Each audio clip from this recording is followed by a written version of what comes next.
আমার বলা দামের থেকেও 10 লক্ষ টাকা বেশি দিয়ে কে জমি কিনবে?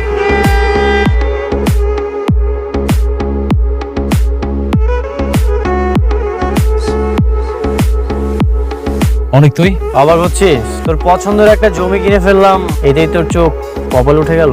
অবাক হই নাই। তুই এত টাকা কোথায় পাইলি? 2 দিন আগেও তো তুই টাকার জন্য আমার কাছে পা ধরতে গেছিলি। সবে তো মাত্র শুরু। আজ থেকে তুই নিচে নামার দিন গুনতে থাক। তোর আমি এমন অবস্থা করবো তুই আর কখনো সাহস করবি না কারোর সাথে বেইমানি করার। আমার কাছে মনে হচ্ছে যে এখন মনে হয় গেমটা জমে গেল রে। কারণ আগে তো শুধুমাত্র আমি বড় লোক ছিলাম, টাকার জন্য তুই আমার কাছে আসতিস, খেলাটা না জমতো না। এখন মনে হচ্ছে খেলাটা জমে যাবে। তুই দিন গুনতে থাক, পরের যে চালটা আসতেছে সেটার জন্য রেডি থাকিস।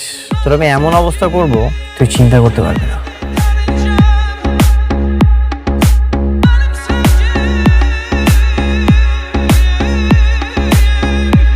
অল্প কদিন আগে ওই সোফায় বসা অবস্থায় ওই ছেলেটা আমার কাছে এসে 4 লক্ষ টাকা চেয়েছে। ভিক্ষুকের মতো করে চেয়েছিল, আমরা কেউ দিইনি। সেই ছেলে এখন তোমার পছন্দের 3 কোটি টাকা দামের জমি কি করে কেনে?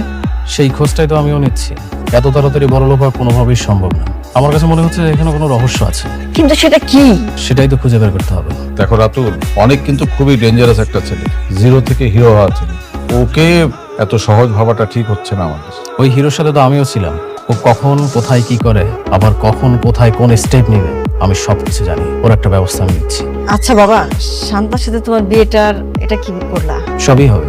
দেখো রাতুল, তুমি অনেকের সাথে বেইমানি করেছো, আমরা কিছু বলিনি, কিন্তু তুমি কোনোভাবেই আমার মেয়ের সাথে বেইমানি করবে না। বেমান কি আমি একাই? না মানে আমি তো ওকে ভালোবাসি আর ওকেই তো বিয়ে করবো। কিন্তু আমাদের এই মুহূর্তে মেইন ফোকাস হচ্ছে অনেক।